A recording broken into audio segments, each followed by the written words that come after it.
Okay, all right, we are ready to go. All right. Hey, everybody. Welcome to this week's episode of the VCR Gaming Podcast. I am one of your hosts, Matt, seated somewhere down deep below the deep blue sea, wishing he could be a part of your world, is my other host, Matt. How are you, Matt? Well, I don't know about that, brother. I don't know if I really want to be a part of the deep blue sea. Oh, is that how this podcast is going to go? We're going to get into the Hulk Hogan shit already? Yep. Well, a real bad Coke problem, dude. Gino Hernandez, brother. You just had a really bad Coke problem, and not the kind you drink. Oh, shit. How you doing, Matt? Doing all right. I've had quite a weekend, because I know that next weekend I'm going to be stuck at fucking home being on call. So I'm trying to, just not, be fucking stuck at home. Just soak it in. Yeah, Yeah. I hear you. Well, better you than me, so whatever. Mm-hmm. Was that mean? I'm sorry. Yeah, fuck off, whatever. Well, Matt, if it makes you feel any better, I spent all day yesterday in the sun installing a camera system for a side job. Jesus. Oh, that's right. I remember you telling me about that. Why? I mean, hopefully they paid you. Yeah, it was a paying gig. I'll tell you this. So my first mistake was I did a shitload of push-ups for the push-up contest on Friday at work. Yeah. Bad idea. Like, shouldn't have did that. And my arms were like destroyed, and I wasn't thinking I'm gonna spend the entire next day with my hands above my head tucking wires and shit. Matt, I spent 8 hours friggin' running wires above my head. My arms like pretty much don't work anymore, bro. It's insane. Yeah, I don't really feel bad for you, but damn, that sucks. That's why we don't do side jobs anymore, right? That's why we don't do those. I'm over that shit, man. I mean, I know the money's good, and I don't give a shit about computers when I get home. Like, I don't even want to look at them. They're mainly used for watching TV and playing World of Warcraft. That's about it. Isn't it funny how, like, at work, like, we see the littlest thing happen and, like, we jump on it because we don't want it to get worse or anything. Yeah. But at home, like, your computer could literally be running on, like, one thread, and you just work with it. Like, you're like, nah, I'm not fucking with that. Yeah, or it's like, oh, I got another virus today on my computer. Yeah, whatever. Fuck it. I don't give a shit. Yeah, it's not redirecting my web pages yet, so I'm not going to worry about it. Yeah. No, surprisingly, I don't really get viruses or anything, and I only have the Windows Defender shit. So that's all you need, man. That and maybe some malware bites here or there, run some scans. But Windows Defender isn't too bad anymore. It's pretty good. No, I mean, hell, going from Windows XP Windows Defender to now, it's like miles better. Yeah, no doubt. Yeah, I mean, and that says a lot because I mean, you've been known to give your PC some AIDS or at least expose it to the AIDS areas. Oh yeah, but I've been pretty lucky though in terms of the non-essential aids that I've given it. Right. I don't even know if that's a thing. Non-essential aids. I don't know. Non-essential. I don't think any aids is essential. I don't want know. that one. The one that's essential, I don't want that. Yeah. So bro, if you're gonna get AIDS, you got to get this AIDS. Yeah, bro. Yo, I got the aids you want, bro. These are the aids you want, dog. Yeah, man. So let's get into what we're drinking because I'm actually drinking something. You are excited about it, and I've got something special too. You go right ahead, sir.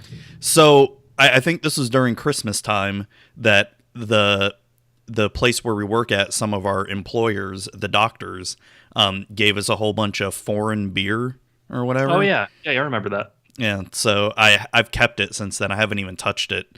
So I am drinking some Old Speckle Hen English Fine Ale. Whoa. So how is that? What is that actually is probably the question. As a beer connoisseur, as in I've only drank like, maybe 5 beers in my life.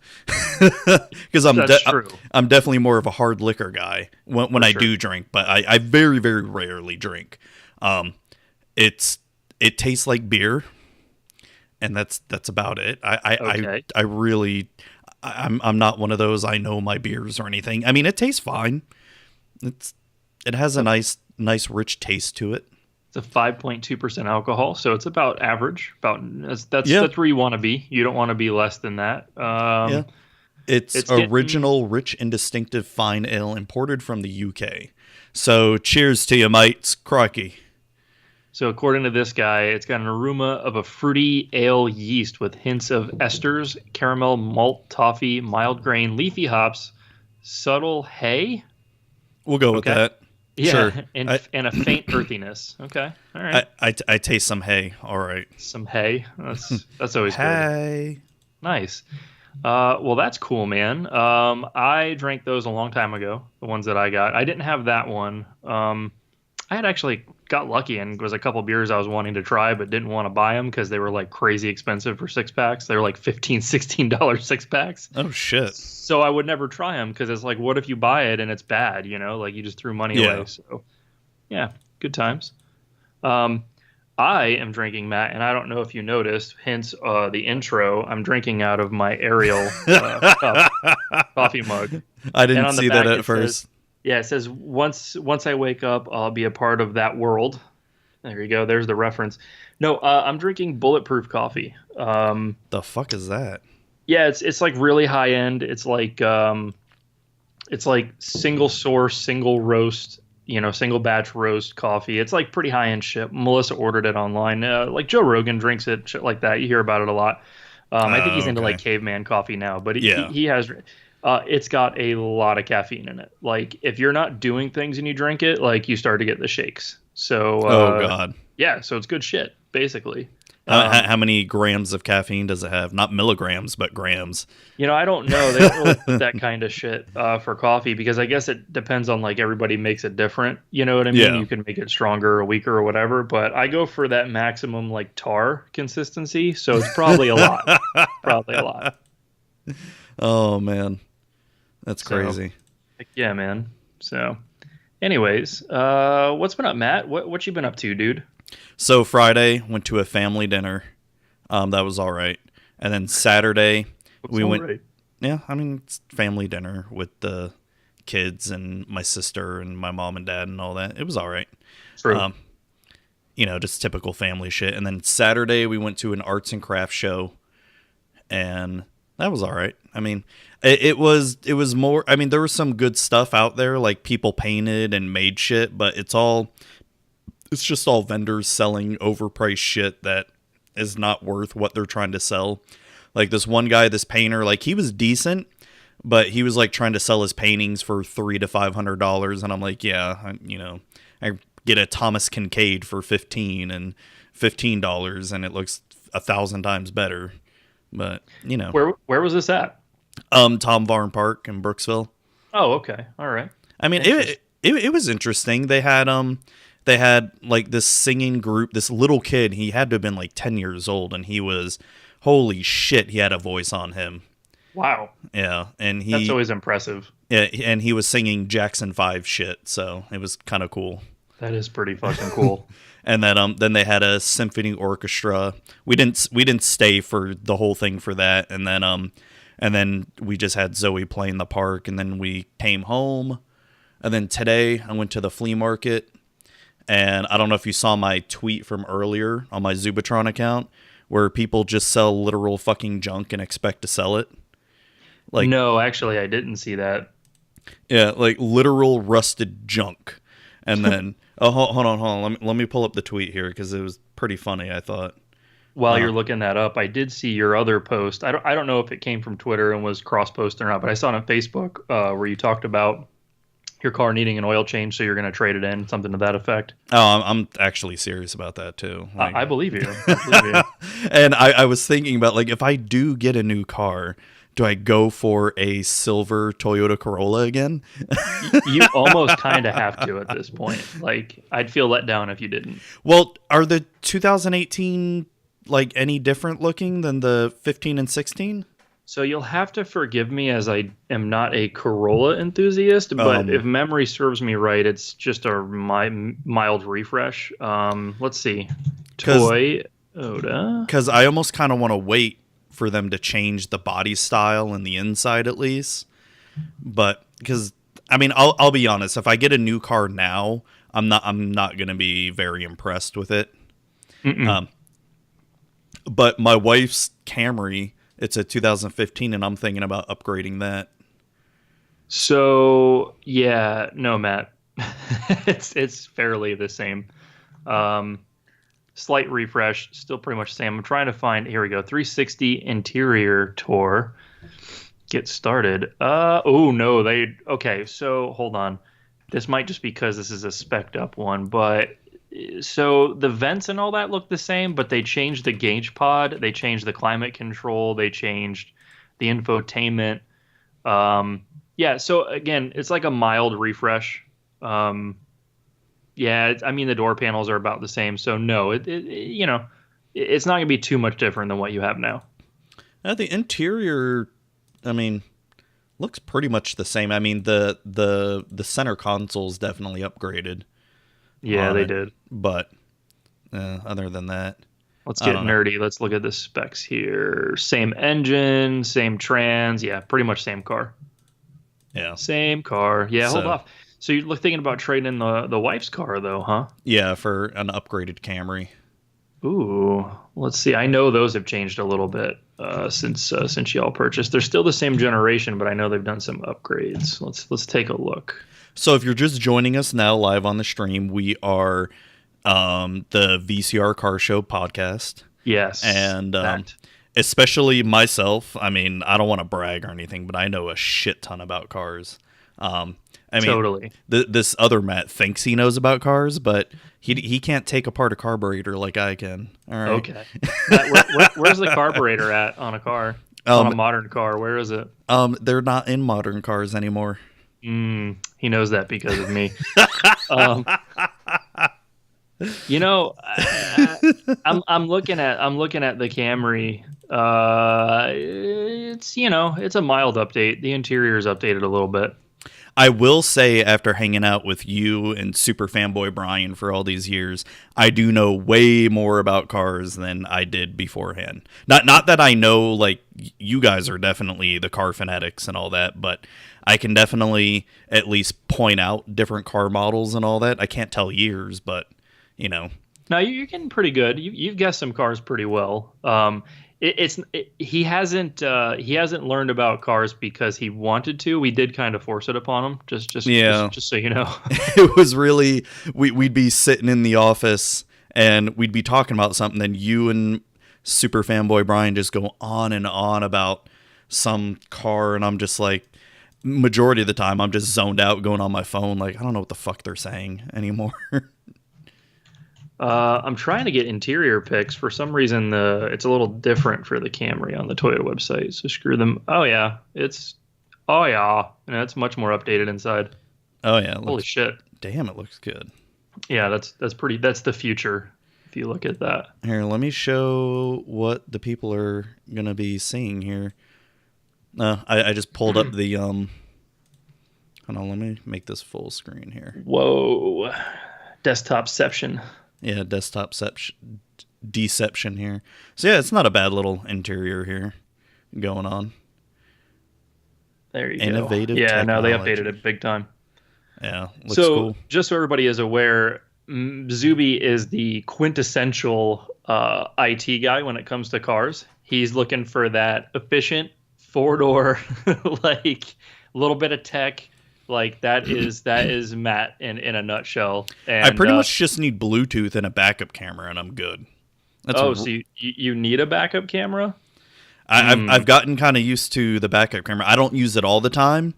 Like, I'll still look back and everything, but it's definitely pretty handy sometimes. I guess I'm just jealous because I don't have one. So. Oh! I thought your Fiesta did. So I have this little hotted up little hatchback. It's a Fiesta ST. If you guys are into cars, you'll know what that is. If not, it's like a little hopped up little hatchback or whatever. And it's like the top trim tier that you can get for the Fiesta. In the hatchback version, they did not offer a backup camera, but the trunk back lower tiered one got one. I don't understand. That is stupid. Yeah, I have the infotainment screen with the navigation, all that shit. I have fucking heated seats, heated mirrors, no backup camera. So, wow. Yeah, I'm jelly. Now, my wife's car doesn't have a backup camera, but it has these like crazy, weird, sensitive backup sensors. They're actually on the front too. It'll like sense cars driving by and shit, and not let you pull out. It like looks for people and shit. You can actually, if you were blind, you could back her car out, and I shit you not, just by the sounds that it makes. It's pretty cool. Damn. Technology, bro. Technology. So, anyways, at the flea market, getting back to that. Man, we got way off. Oh yeah, whatever. Yes, Fuck bring it. us back, Matt. So the flea market, it's just, dude, they're just people literally selling junk there, and I saw, and I love when you go there and you're looking at the people who sell like the fresh fruits and veggies and breads and food, and they're just smoking right next to all of that, just blowing their smoke all over that. I'm like, oh yeah, because that's sanitary. And plus the millions of flies crawling all over that shit too. And it sucks because the produce looks so good, and then it does most of the time. The people just that are around it just ruin it for me, dude. Every time, dude. And talk about the fucking trash that shows up there. Oh my god, the flea people. Yeah, the flea people. Oh man. Not if you go to a flea market. Not if not everybody at the flea market is a flea person, but boy. No. If you don't know, then you haven't been. Yeah, I know exactly what you're talking about. And you just wonder, like, I really honestly wonder, how do some of these people live? Like, and like the people who sell like the literal junk there at there, and I just wonder, how do they keep coming here weekend after weekend and selling shit or staying open? I don't know. I guess because rent is cheap at flea markets, so it's not expensive. I've wondered that myself. Like, I've seen people have like massive setups at the flea market where they take up a few booths, and like you never see anybody in there, and like you come back week after week and they have the same shit. And I don't mean like they refilled the same shit. Like nothing has sold. I don't get it, man. Maybe they just like hanging out there. I don't know. Yeah, and one of the other things I was seeing today was appliances, like people trying to sell rusted stoves and fridges and washer and dryers, and it's like, who the fuck's gonna buy that? I mean, they look like literal shit. The flea market has become, I think, it's like the people that were left behind, the people that aren't aware of Craigslist or Facebook Marketplace or anything like that. Yeah, I think it's the people that were left behind, because think about it, like there's nothing really that good at flea markets anymore. If there is, it's very expensive. It's overpriced. And especially games. Like, do you remember we used to go there and you'd find good deals on games? You'd get boxes of NES games for a few bucks. And like now it's like they charge over retail. Like you could actually go to an actual brick and mortar retro game store and get better prices. It's just, it's a weird place, man. It is. I mean, I did find this one seller. We like to go to her because she sells really cheap books, and we let Zoe get like 6 books for $2 and all that. So, but she was selling some video games too, and all she had were sports games. Like literally all sports games. So yeah, even there. Madden 94. Well, NHL. If it 93. was that old, I may have picked those up. No, these are like PlayStation 2 eras. Oh, ew, gross. Yeah, gross. But if it was like NHL 93 or Madden 94, those are Super Nintendo era. I probably would have picked those up. Still, they're only a couple $1 games, man. I don't know. Yeah, they take up space. I mean, I'd rather have Super Nintendo NHL compared to PlayStation 2 NHL. That's true. Do you ever play like any of the hockey games on the Genesis? Did you ever do that? No. Oh, man. When I was a kid growing up, Genesis was purely only for Sonic and Mortal Kombat. Wow. Yeah. Well, they were actually known for their sports games. That was kind of one of their angles. And and NBA Jam. NBA Jam, yeah. But that was on Super though too. Yeah, it was. Yeah, they ported that to everything. But yeah, that's true. But yeah, the hockey games back in the day were actually pretty good. I remember playing a lot of those on the Genesis. What else, Matt? What else? So I got a new TV show I'm fucking addicted to, thanks to super fanboy Brian, Live PD. Oh yes. Dude, it's so addicting. I mean, it's just like the show Cops, but the way they do it, since everything's live, quote unquote. I think it is actually. Yeah, no, it is live, but I read it's like maybe a 30-minute delay, I think. Right, it gives them time to jump to the good stuff. Yeah. Like they know what's next that they're going to jump to. I actually asked, a couple of my friends and relatives are members of the local sheriff's department, and I asked them, like, is that for real live? And our Pasco County, where I live, is on there constantly. It's legit. It's live. They follow them around. There's no editing. They have crews. They have like 7 or 8 crews that are dedicated to like just us, and they just jump in like with the canine or whoever, and go out. It's pretty rad, actually. Yeah. No, it's a really addicting show. So I've been acquiring the episodes and watching them, and acquiring. I like that. Yeah, acquiring them. Follow them on Facebook, by the way. They put like all like the best stuff of the day up every day. They put a shitload of clips. It's easy to watch that way. Yeah. I'm going to follow them right now because I know I'll forget later. That's a kick-ass show.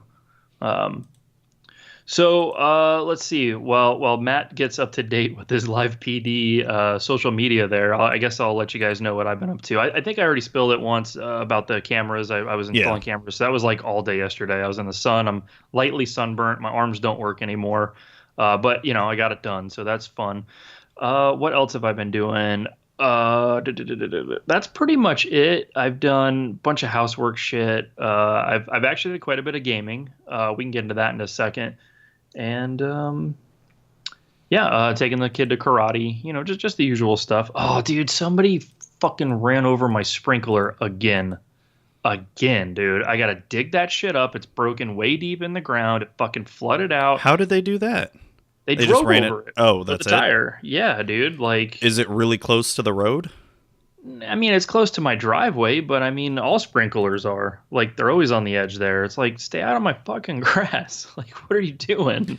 You don't have any cameras outside, do you? Not yet. Well, I do have one, but it doesn't face that way. Okay. But soon I'll have the full array out there. But no, I know, and then I'm going to be really getting on people's asses. But yeah, this is the second time this happened, and it's really sucks. So tomorrow when I get home from work, because I got to get some friggin' pipe to fix it, that's what I'm doing. I'm digging a hole in my yard, fixing that same sprinkler that I've already fixed like 2 or 3 times. So, good times. At least you'll have more light when you get home, now that it's daylight savings. That is the benefit. You know when I like to mow my lawn too, Matt? When I get home. Yeah, in the evening when I get home from work. That way I don't have to do it on the weekend. You know what I mean? I'm already kind of beat from the day, so it just drives it home. Like, it's fine. And I'm so stoked for that. And I don't know if it's for sure yet, but it sounds like we're going to be no longer participating in daylight savings time here in Florida. Good. Fuck that nonsense. I guess we're just waiting for Congress I don't think even to approve it, I think to make the amendment. We're waiting for Governor Rick to sign it. Because Congress has already approved it. Did he sign it? He signed it. Yeah, I think we're just waiting for them to make it official.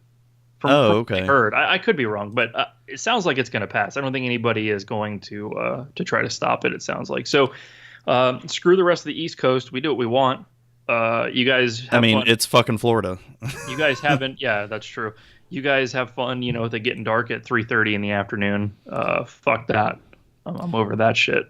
That will be pretty funny. I mean, how badly is that going to screw up, I guess, time zones and all that? Because I don't think that bad, man. Because, I mean, Arizona does it, and they don't have a fucking major problem. Yeah, true. But, I'm actually, even though it sucks that we lost an hour, I'm just glad it's back to normal. Hey, it gets dark at 8 o'clock type shit. Oh yeah, dude, I'm so ready for that shit, man. I hate it when it gets dark. Like when you get out of work and it's already dark. Yeah, that's the worst. It sucks. What the fuck? Where'd the day go? Yeah, it feels like such a waste. For sure. Well, Matthew, let's go ahead and let's talk about what we've been playing. Well, it's going to sound very similar to last week because I haven't really played anything new except for what we're going to be talking about a little bit later on. Still playing Call of Duty World War II.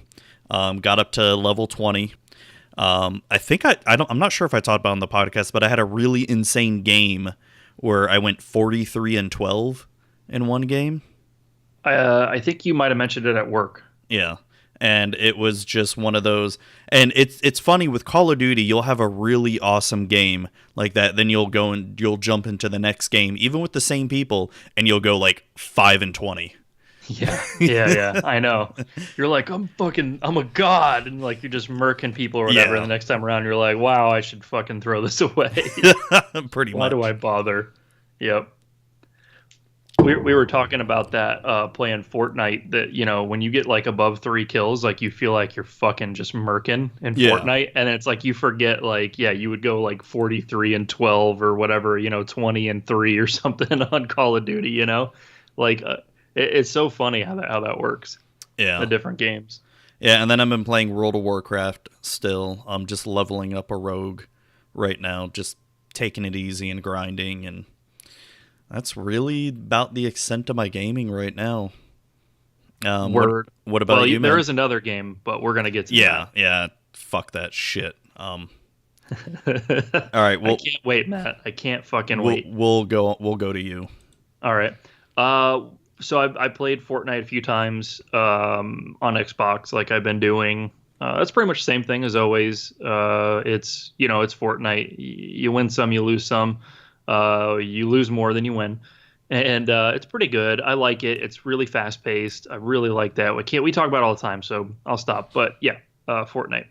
The other thing I actually did this week is Aiden and I, while we were waiting for the free games from PlayStation Network for this month to download, we were like, oh, let's just play Broforce because it's 2-player. So we jumped on that and actually unintentionally erased the game that we had where it was pretty much beat. So we had to start from the beginning. Shit. Yeah, it's okay though. So we've been playing it all the way through. We're about halfway through it. We Nice. played a lot this week. Yeah. I can't, I know that game's a bit old, but man, it's old. Isn't that game like only a few years old?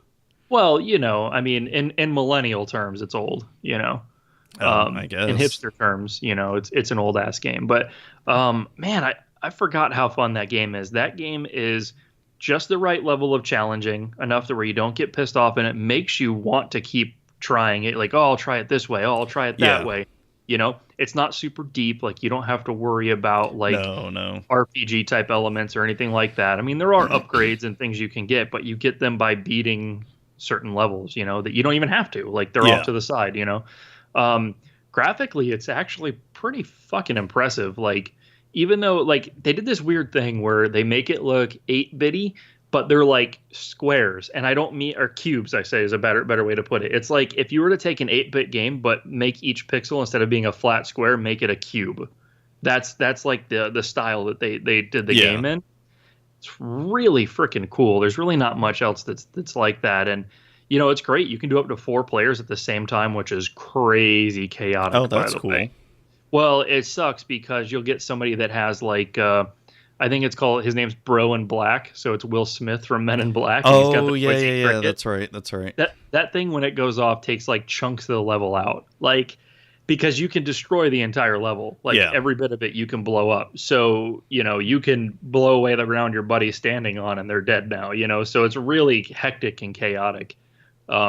But yeah, so we've been playing that. It's a really good game. If you haven't played it in a while, or you haven't played it at all, I highly recommend it. Especially if you want a quick pickup game or just something to kind of mindlessly kind of go at. Man, it's great for that. What else, Matt? That's really, I mean, I played a lot of other stuff, but that's more about the quote unquote meat of the show. So I will hold off on that for a second. Matt, I want to go ahead and there's like a couple of real quick news things that we don't really need to talk about. I want to get those out of the way, and then we can move on with the rest. Are you cool with that? Yeah, that's fine. Okay, so one of the things I do want to announce is that looks like they're, speaking of Fortnite, looks like they're bringing Fortnite to mobile. Did you see that, Matt? Yeah, how is that even going to... And they say it's going to be the full game, right? The full game. Now, I don't think you're going to want to play this with screen controls. I think you're going to need to use like a Bluetooth remote to play with, if that makes any sense. But it's not like it's graphically hard. I mean, I'm sure the current phones, will have no problems. Oh yeah, phones and iPads and all that. And it's going to keep, even though you won't be playing with PC or console players, it's going to be your same account. So like you can level up and unlock things and whatever. That's pretty cool, at least. It is really cool. So I don't know if I have a remote that will work, but I've been meaning to get one for classic gaming shit anyway. So I might pick a controller up and sync it to the phone when it comes out and give it a try. But yeah, I just thought that was really interesting that they're going to port that game to mobile. When are they going to port it to the Switch? So that's the cool part about this is that phones are ARM architecture, right? Mm-hmm. Same as the Switch. So I would not be surprised that after this phone port, since that's where the heavy lifting would go and the best return is obviously going to be from mobile. I think if it has any success at all on mobile, then it's kind of a no-brainer that they'll probably bring that over to Switch. And honestly, if they're going mobile, that makes more sense. Because you don't need to bring a controller, you know what I mean? Like it's already part of it. Yeah. So pretty cool. But yeah, so, I mean, I'll be interested to try it out. We still need to get some Fortnite in. You haven't played it on the console yet. You've only played it on PC, right? No, I have it downloaded though. Wait, no, I don't. No, I have it in queue to download. I haven't done it yet. But yeah, the last time I played was when you and I played. Gotcha. Well, we need to check it out on console. That way you can kind of give your thoughts and weigh in on the console versus PC as well. And again, that new update for the console that came out a few weeks back definitely brought it closer to being on par with the PC, and I really like that. What else we got? Super Smash Brothers finally announced it's coming to the Switch. For all you Smash players out there, rejoice. I think that's cool. I think that's going to go over better than it did with the Wii U because not a lot of people had a Wii U. Yeah. So I'm pretty sure I didn't read this specifically, but I'm pretty sure it's a port of the Wii U one. No, I think it's going to be a new one. Is it really? Yeah, I think it's going to be all brand new. I just thought they were adding a bunch of characters and some levels to it. That'd be crazy if they did a whole brand new one. I thought I read it was going to be brand new. It might be. I don't know. It doesn't have a title yet. But they do say it'll be here this year. They do say 2018, which is pretty stinking cool. Yeah. It's really funny with Smash Brothers because every time they end up coming out the new version, they always say that that's going to be the last one. You remember that? Have you heard that before? Oh yeah, that's right. The creator, and I can't remember his name off the top of my head. Hideo Kojima or something. Yeah. He always says that's it. He's like, I'm done with it. It's too much work and to balance characters, and there's too many characters now. He always says he's done, but then here comes the new version. So, well, it's more like Nintendo brings a truck full of money and be like, please create another one. Yeah. Here's all the money that we would have made if we would have had SNES Classics and NES Classics available. Yeah, to everybody. So, I don't know how that works, but you got to understand too that that's not actually made in-house by Nintendo, that it is a third-party game. Obviously Nintendo has a lot of say-so in the game, but it is a third party and always has been. So Super Smash coming to the Switch, everybody. So that gets you all the main games that, the Nintendo franchise games out on the Switch.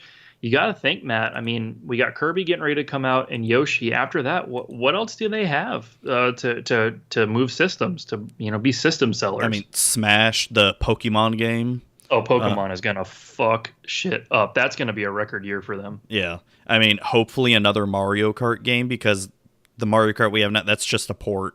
It's not, there's really nothing new. I mean, the battling system is new, but it's not really a new game though. No, not at all. Not at all.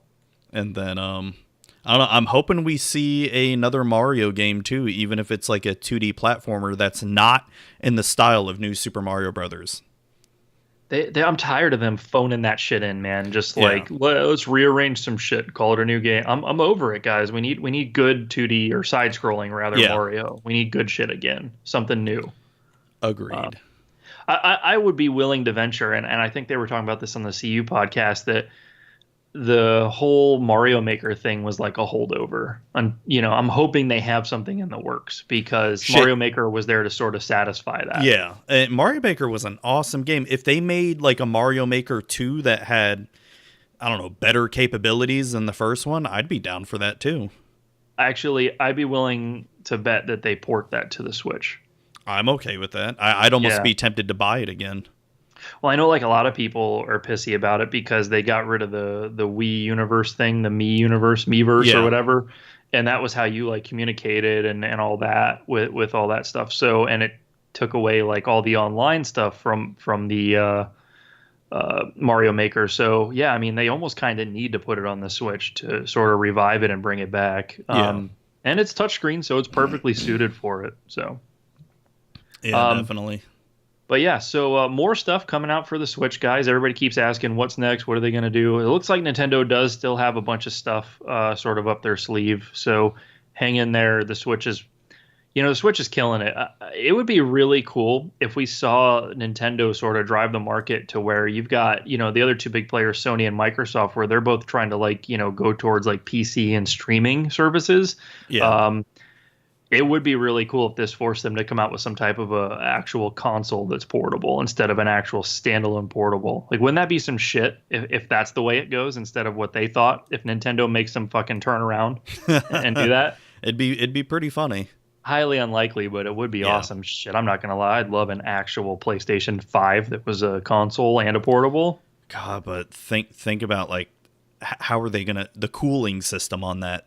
No. Yeah, it's going to be like the size of those gaming laptops. Basically, that's what it is. Oh, God. It's like 7 pounds. And it'll last 10 minutes if you're lucky when it's undocked. Yeah, 10 minutes and you get like first-degree burns from it and shit. Yeah. That would be cool. I'll tell you what, if they could come out with a way to make it acceptable to gamers to be portable and be dockable like the Switch, and Sony came out with something like that, it would crush Nintendo. Guaranteed. Oh, man, I don't know. I mean, Nintendo still has its mascots going for them, though, and their system sellers. They'll always have their IP and all that, but, I mean, think about it. If you got a full-blown fifth gen? No. I don't remember what, 8th gen or 9th gen, whatever the consoles are, but the fifth PlayStation, okay? Yeah. If you got that in a Switch format, I mean, come on, man. They already outsell any Nintendo product, 4-1 or 5-1 or something. Oh yeah, so, it'd be pretty insane. I mean, I still feel like I just bought a PlayStation 4, so they announced like a 5, and the 5's gonna come out in a year or two, and it's like, God damn it! And I gotta drop another like $400 or $500. Well, I mean, you did buy 2 PlayStation 4s. Yeah. I got the first one when it first came out, and then the Pro, because I had to get a Pro. I mean, man, I'm hoping that they drop in price really soon. I might have to grab one. It's worth it. Go ahead. Sorry. No, I'm saying it's worth it. Have you seen how cheap the VRs are going? The PlayStation VRs are going for? Yeah, but I'm still not interested in VR, honestly. I get that, but when they get down to like, you get a deal around Christmas for $175 or $150 for the whole setup, it's going to be kind of hard to say no. You know what I mean? Well, for you, but for me, it'll be like, eh. You know what honestly keeps me away from it besides the price? What? It is the cords. There's so many fucking cords to that thing. Like you can't leave it set up. Right. Yeah. You can't leave it set up because people are gonna be tripping on it. It's gonna be getting tangled and all fucked up. And then it becomes this thing of having to bring it out and set it up and all that. You know what I mean? It's like, yeah, why? Like you're making people not want to use it. I don't even think that it really there's got to have some type of streaming shit that they could do over wireless, like the Wii U. The Wii U streamed without lag to the gamepad. They should do something like that for the VR. You know what I mean? And cut the cords out. That's bullshit, man. To have 3 cords running out of your freaking TV so you can game, that's silly. I mean, I don't really know much about it, so I don't know. I mean, I didn't even realize it's that many cords. So if you're telling me that, yeah, so that's a definite no for me for buying it. It's a whole big mess, dude. You got to hook it up. It interrupts between your TV and your PlayStation so that people still can see what you're doing on your TV. You know what I mean? Like people can still see what's going on. Yeah, it's a bunch of shit. You got the camera and all that stuff. So it's a mess. I think that that's kind of the problem with it. I know they're trying to keep the cost point lower, which is probably why the cords, but I don't know. We'll see. Speaking of that, and why I actually brought it up, Matt, Victor, who was on the podcast a few weeks ago, he picked up a used one from somebody. Mm-hmm. So he has one. So I'm gonna get him to maybe phone in like a review or something for us and kind of educate us on it. So heck, maybe we can go over there and check it out, Matt, and then you can kind of give your thoughts on it or something. True. Yeah, wouldn't be a bad idea. Word. Let's see, Matt. What else do we got in news? Really, that's about it. Was there anything that you had? There is a whole bunch of other stuff, but... Well, sure, there always is, yeah. Yeah, it's just nothing else that I'm really interested in right now. Yeah, I get it, man. I'm with you. But, I guess we can get to the main meat of the show. All right. So if you saw my Instagram or our Instagram post, earlier, we gave a hint as to what's going on. We are going to dive deep into that, which is Megaman and spiritual Megamans. So basically what happened is Mighty Number 9 became free on the PlayStation. PlayStation Plus members got Mighty Number 9 this month, and this is a game that Matt's giving the thumbs down. This is a game that Matt has protested wholeheartedly, and if you guys don't know or you're not familiar with Mighty Number 9, Mighty Number 9 is essentially a sack of shit. Okay, is the spiritual successor to Mega Man, because that's a nice way of putting it. The developer who made Mega Man sort of kind of got I don't even know how you would, like, forced out, I guess is how you would say. They wouldn't let him do what he wanted, and which was really dumb, I do have to say. So he left when his contract was up and kind of went on his own, and so he wouldn't get sued. Obviously, you can't make Mega Man. It's Capcom's intellectual property. But he made Mighty Number 9, and the way that they did this was they crowdsourced it. What was it? It was Kickstarter. Yeah. Was it? So it was through Kickstarter. It got overwhelmingly supported and funded, and even with all that money and support, they kind of fucked it up, didn't they, Matt? It's a nice way of putting it. You probably know a little bit more about the Kickstarter stuff than I do. Do you want to let our listeners in on that? So I have to look it up again, but from what I remember, as soon as the Kickstarter came out, it was funded within a couple hours. Yeah, and literally minutes. Yeah. So from what I understood was, they had a lot of problems. It was delayed a lot of times. People weren't getting the extra little goodies. Within it took over a year to get some of those extra goodies they paid for. I don't even remember what they were. I'd have to look them up. But and people were saying the whatever the little shits were flimsy and cheap, and just overall, and then the game itself, turned out to be not as great as what everybody hoped for. In terms of a Mega Man game. It was missing some things and some features and some things that were told that would be in it. They didn't come out with it. Was there a delay on that as well? Didn't it take a little longer than was promised? Yeah, quite a bit longer, if I remember correctly. Yeah, and I know one of the big complaints were the graphics of the game, because what they showcased was very different to what the final release was. It was very much a downgrade in graphics. Yeah, absolutely. We never really got a real good answer to that. We got some bullshit stuff here and there, but we never really got an actual answer. It was more like they said, it was just to get the game out, which is kind of bullshit. When you get funded that hard and that fast, you shouldn't be settling on things, Yeah. So do we want to get into Mighty Number 9 first, or go into the good stuff? Yeah, let's so before we give our review on Mighty Number 9, why don't we go ahead and let's talk about all the Megamans. The Megamans I've been playing a lot, because I'm not as versed as Matt. Matt has you're well through playing from one to end through the entire series and beating them. So you're going to be probably super on point. But Matt, where are you at currently in your quest to finish the Mega Man series? So I thought I was done with 8, but I wasn't. I've only got a few more levels to go until I'm done with 8. But I just haven't. I mean, this week was more about playing Mighty Number 9 than that. But and I've beaten Mega Man 9 and 10 already before when they came out on the Wii, so it's not like I haven't beaten those. And but I mean, I've beaten all the classic Mega Mans before. I have beaten 8 previously. I'm just rebeating it again. I don't think I've beaten all the Game Boy ones. I know I've beaten Mega Man like 3 and 4 on the Game Boy before. Are those different than Mega Man 3 and 4 on the NES? They have the same bosses. I think the levels are going to be obviously different, and I don't think they have all the same bosses, or they don't have every single boss. They've only got a select few from what I remember. So like an alternate version then, essentially. Maybe almost like a DLC kind of. Kind of, sort of. Like it complements the full game almost. Yeah. Okay. And then I've beaten, as far as Mega Man X goes, I've beaten Mega Man X through 1 through 6. Never played 7 or 8 because I've heard those are shit.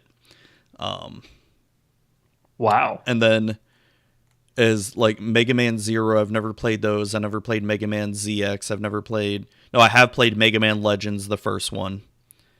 And I've never played any of those Mega Man Battle Network. Legends, is that the PlayStation one that's kind of RPG-ish almost? Yeah, it's a third-person type game. So something interesting is Josh at work, he had told me he put like 100 hours or more into that game back in the day, and highly recommends it, by the way. Yeah, I remember liking the game. It's just I never beat it, though. But it was also so vastly different compared to what you're used to. It's like going from Super Metroid to Metroid Prime, like two vastly different games. Oh, okay, all right.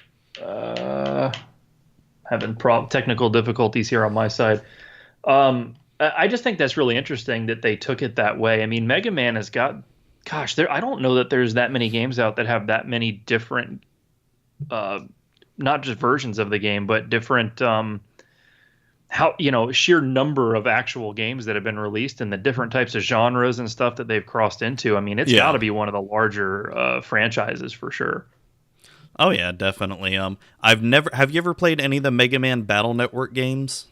No, but it keeps coming up, and I'm just so behind on the Mega Man scene. I mean, I only played a few as a kid growing up and all that, and now older, I'm going back and replaying them all. Yeah, and that is something every time I'm like researching or googling something, that is something that comes up. Have you played them? Nope. I know is there's sort of like RPG type games.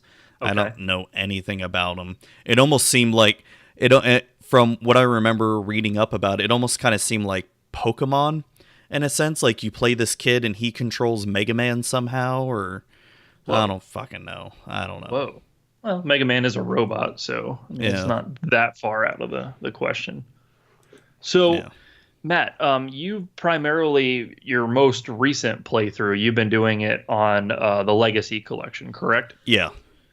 So, how do you feel about the Legacy Collection? How does it compare to, the actual versions and stuff like that? How do you feel about it?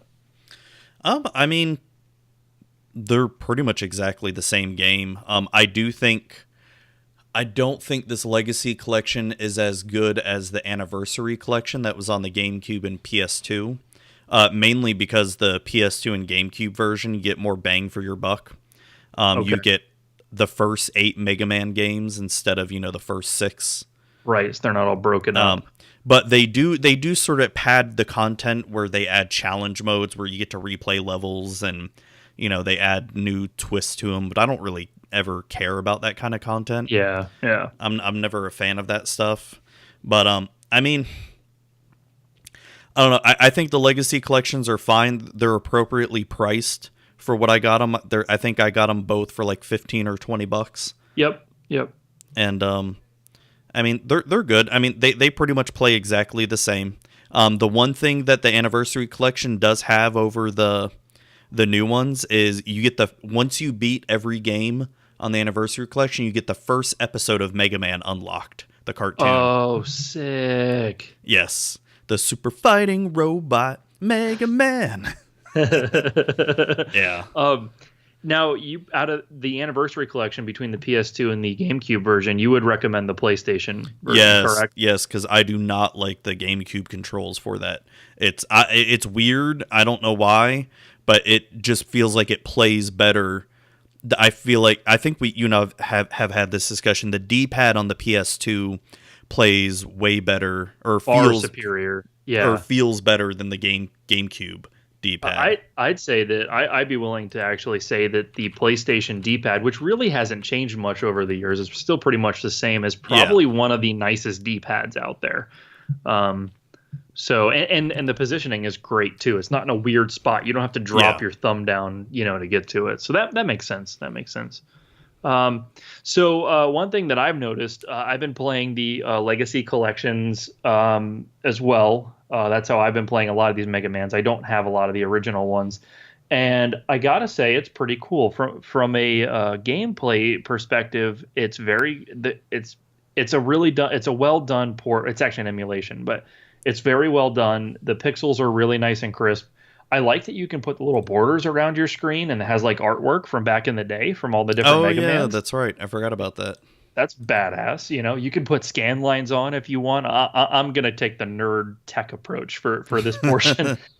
You can put the scan lines on. You can stretch it. I don't know why in God's name you would want to stretch a 4x3 game to 16x9. It makes me want to throw up everywhere. But you can. Matt, the best part, which you haven't touched on yet, which is actually one of the things that you bring up quite a bit, is the save states. Oh yeah, that's right. I did use the save states a lot, and that's mainly because I just wanted to save time. Because I've beaten these games over and over and over again, and when I just did my recent playthrough, I'm like, I don't give a shit. Let me just beat it. Well, I can't complain either. I mean, I understand why back in the day the games were the way they were. You didn't have a way to save. It was a password-based system, so that's kind of how they were. Yeah. But if I do have to make a complaint about playing this stuff on the actual hardware, is that the lack of save states, because it is so damn frustrating to lose at a boss and have to start all over from the beginning of that area again. It seems unnecessary to me. Now, I know back in the day, this was to make it feel like you got more content, things like that. I get it. I know why they did it. But, man, we are spoiled nowadays. If you want to replay these games, for sure the modern console ports are the way to go.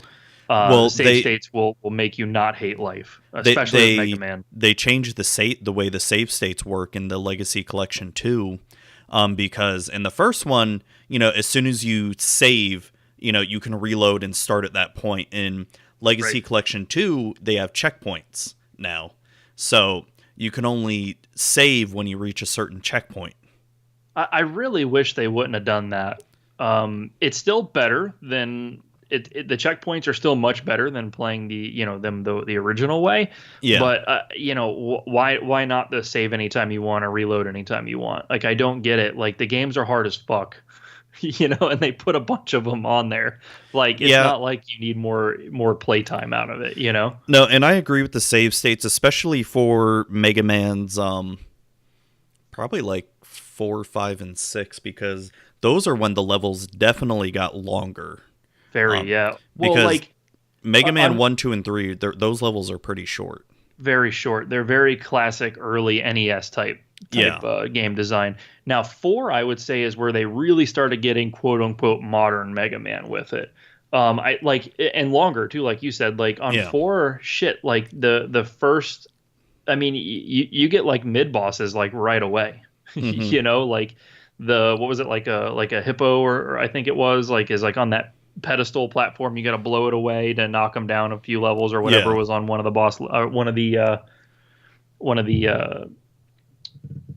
levels. Gosh, good job, Matt. Talking about Toad Man? But yeah, like they started adding shit like that. You had like when was the slide introduced? Was that 5? I think Mega Man 5. No, I thought it was 3 or 4. Oh, I don't think it's in 4. If it's in 4, you might have to unlock it, because I know you don't get it right away. I was playing that one quite a bit today. I gotta say, I think that if I'm gonna play an NES era Mega Man. I mean, my heart is always with Mega Man 2 because that's the one I grew up playing, and I've replayed it recently and beat it. But I think 4 is probably going to be my favorite NES one. Now, Matt, I've never beat 4, so I don't really have much room to talk. But I really like the level design. I think the graphics are some top tier shit for the NES. I think that it's punishingly hard. But once you learn it, it's easy to breeze through. Which how they should be. Some of the later ones are just constantly punishing. And that's unnecessary. I don't know. What do you think about 4, Matt? Oh, 4 is my favorite Mega Man out of the classic Mega Mans. Okay. You've got Toad Man, Pharaoh Man. Was it Skull Man is in there too? Yeah, actually, I've got it loaded up here. Let's see. It is. Yeah, so you've got Ring Man, Dive Man, Skull Man, Pharaoh Man, Toad Man, Drill Man, Dust Man, and Bright Man. Yeah. That was that was my favorite Mega Man growing up. I've beaten it many times. This is I'm gonna be probably playing this one through this week since I've never actually finished it. I'm really into it. And honestly, I mean, if we're being for real, like my favorite Mega Mans are actually not the NES ones, but 4 is really starting to sway me a little bit. It's pretty damn good. What else? So playing through on the legacy stuff, really cool, really well done, really neat features. You can play the music on the legacy collection. How cool is that? Mega Man is oh man, we got a bunch of stuff going on in the chat. I didn't even realize that. Yep. Shout out to Man Cave MTG out there. Man Cave MTG, what's going on, man? He's got a YouTube channel for Magic the Gathering. Definitely check that out. Excellent. So the music of Mega Man, right? Like that's one of the main draws to Mega Man was even back in the day. I mean, it was you realize games could have actually good music in them. And Mega Man is known for that. And in the Legacy Collection, they actually give you right there in the menu system, you can play any of the tracks that you want. Like that's pretty fucking cool. In fact, if you got a new copy or you got a used copy that wasn't missing all the paperwork, they actually give you a download code to get the entire soundtrack. Pretty stinking neat. Oh shit, so. That's right. I never did use that though. Yeah, so hopefully it's not expired. I don't know if it does or not. I haven't used mine yet either. I've got it for both. I'll have to report back on that, but mostly because they have all the Mega Man music on Apple Music, and I have listened to it. So, but yeah, pretty neat. What else? So there's a ton of different platforms and stuff that Mega Man's come out through the years. You've got Game Boy Advance, PlayStation. You've got even Nintendo 64. You've even got some Sega. They dipped their toe into Sega. You can get this on the Genesis, I believe, and the Sega Saturn, I want to say, got ports. Matt, did you watch that Gaming Historian video? Yeah. So I had no idea that it was like a mix. It's called Dr. Wily. Was it Wily Wars or something like that? Mega Man: The Wily Wars. Wily Wars. I had no idea that it was like a mix of like the first few Mega Mans. Yeah, I had no idea about that either. It's really cool that they redid the graphics and all that for them. Yeah, so it's like if you want to play some of those original bosses and some of those original levels, it's actually like considered the definitive edition for it because it was like remastered for 16-bit era. That's pretty stinking cool because you've been able to play the older Mega Mans on newer systems, but they've been direct ports or they've been emulated. Whereas for this Wily Wars, they actually like totally redid it. Which I think is really stinking cool. Now, I do got to make sure that everybody is aware about Wily Wars. It's not available in the U.S. Well, it was, but it's certainly not anymore. One thing that's interesting about that is that it came out in Japan and it came out in Europe. You're going to want the Japanese one because it's not for PAL. So it's going to play at the right speed, but it is very expensive. Even the European one is very expensive, Matt. Is it really? Yeah. So what you can get, if you do see one that says Genesis on it and not Mega Drive, it's going to be a repro, and you can get them for about $20-$30, and that's okay. They're actually really well done. They're a direct. Yeah, I would be okay with a repro of it. Yeah, because the only way that you could get it was through SegaNet in America, because they wanted some exclusive titles to drive people to SegaNet. SegaNet was this internet service where you could play games and subscribe to on your Genesis. It didn't last very long.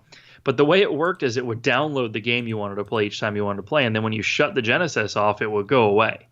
So there was really no way to have a physical copy of Wily Wars here in the U.S. So pretty interesting.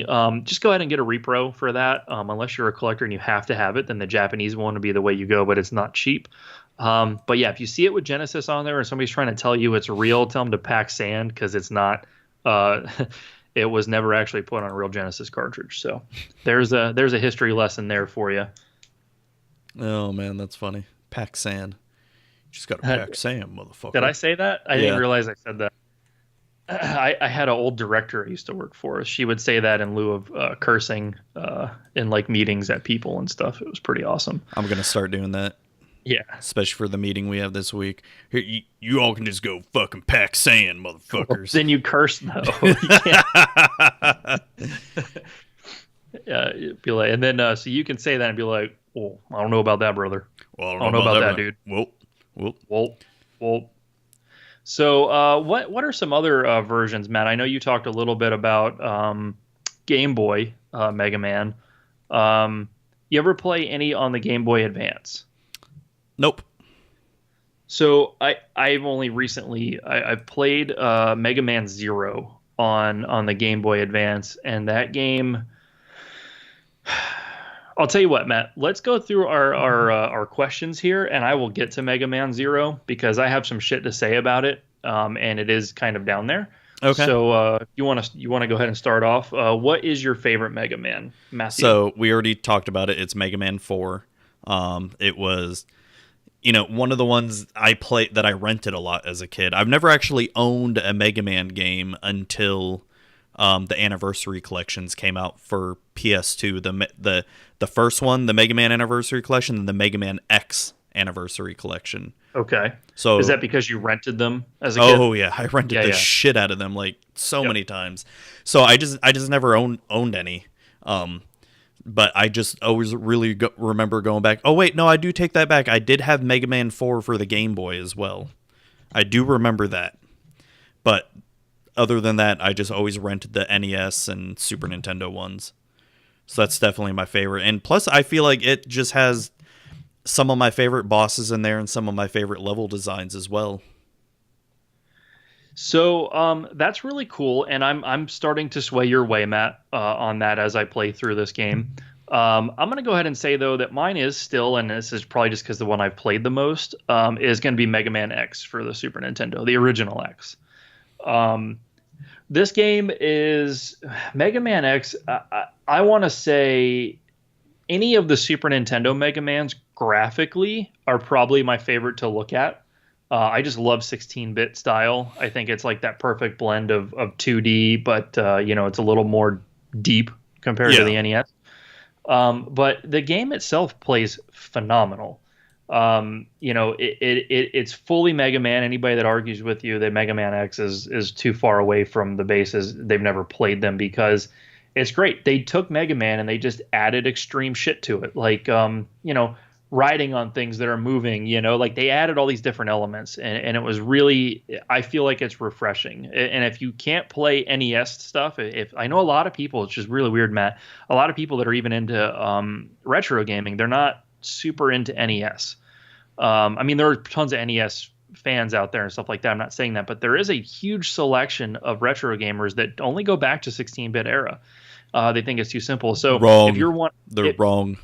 Well, I don't know about that, brother. Tremendous.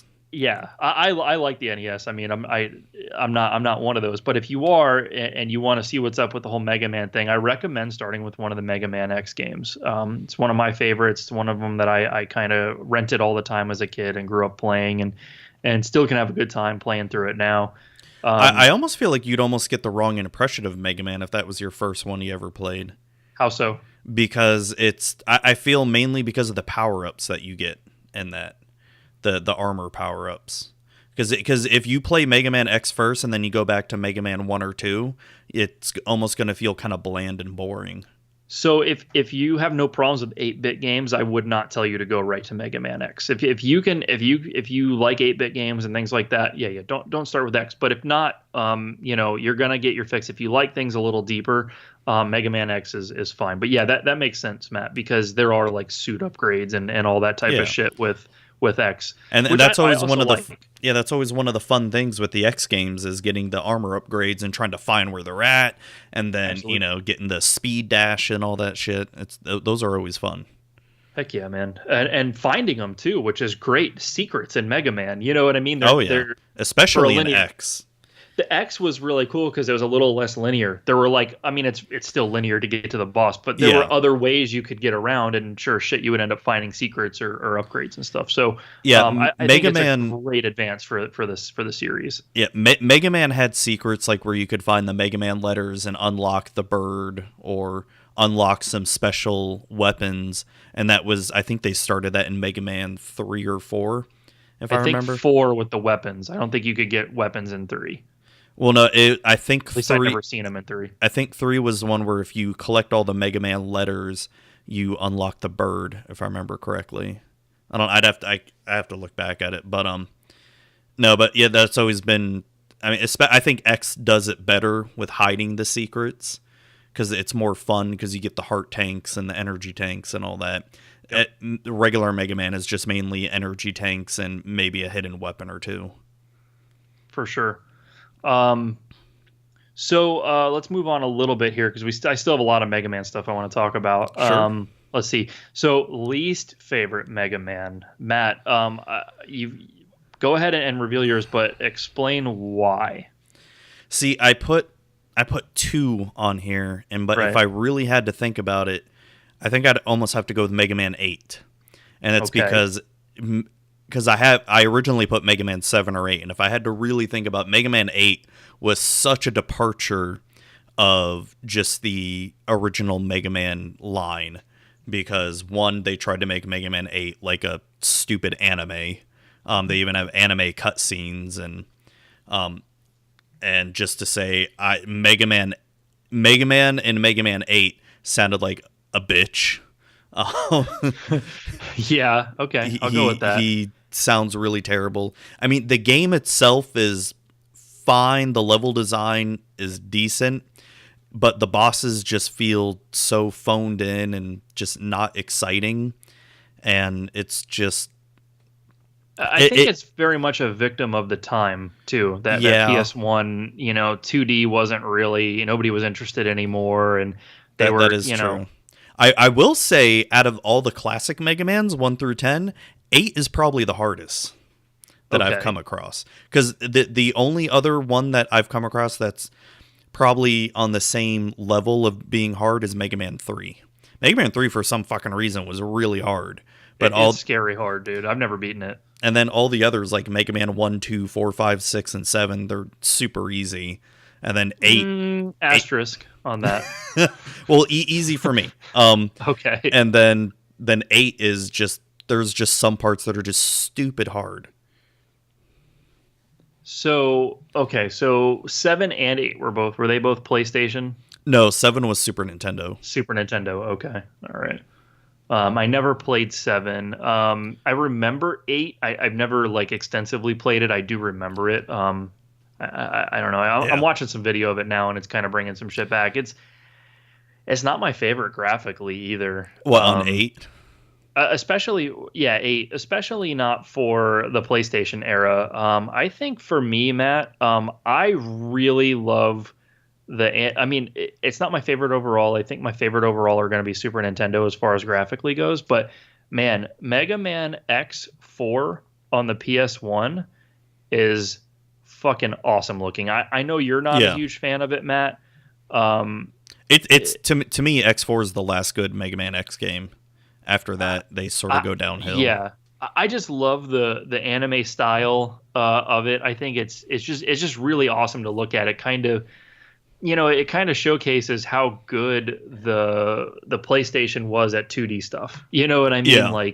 even though it wasn't what it was intended to do, it was like a beast at it, and the Mega Man X4, that's probably one of my favorite Mega Mans. It's probably up there, I would say. It's definitely a fun one.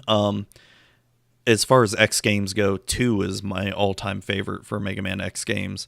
But going back, it's funny because you're going through the Legacy Collection now, yes. and you've never played Mega Man 7, have you?